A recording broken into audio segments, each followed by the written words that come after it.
BSNL গ্রাহকদের জন্য সুখবর, 1 মাস পুরো ফ্রি ব্রডব্যান্ড পরিষেবা দিতে চলেছে বিএসএনএল।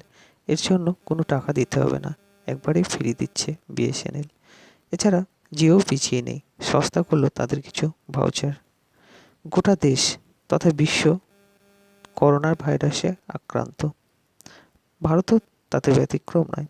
ভারতে করোনার ভাইরাসে আক্রান্তের সংখ্যা দিন দিন বেড়ে চলেছে, ফলে বাড়ি থেকে বেরোনোর প্রবণতা কমছে। অনেকেই অফিসের কাজ বাড়িতেই সারছেন। এছাড়া বিনোদন দেখার পরিমাণও বেড়ে গেছে, তাই প্রয়োজন হচ্ছে অতিরিক্ত ডেটা।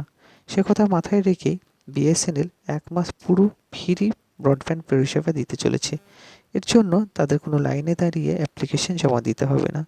অনলাইনে অ্যাপ্লিকেশন জমা দিলেই তারা এই সুবিধা পেয়ে যাবেন। এছাড়া জিও এতে পিছিয়ে নেই, জিও কিছু ভাউচারে তাদের ডেটার পরিমাণ বাড়িয়েছে। আমরা দেখে নিই কী কী ভাউচার বাড়িয়েছে। 11 টাকা ডেটা ভাউচারে দিচ্ছে 800 MB ডেটা দেওয়া হচ্ছে। 21 টাকা ডেটা ভাউচারে মিলবে 2 GB ডেটা, এছাড়া 200টি লাইভ FUP মিনিট। 51 টাকার ভাউচারে পাওয়া যাবে 6 GB ডেটা ও 500টি FUP মিনিট। 101 টাকার ভাউচারে পাওয়া যাবে 12 GB ডেটা ও 1000টি লাইভ FUP মিনিট। তবে 251 টাকার ভাউচারে এক্সট্রা কোনো সুবিধা দেওয়ার কথা ঘোষণা করা হয়নি।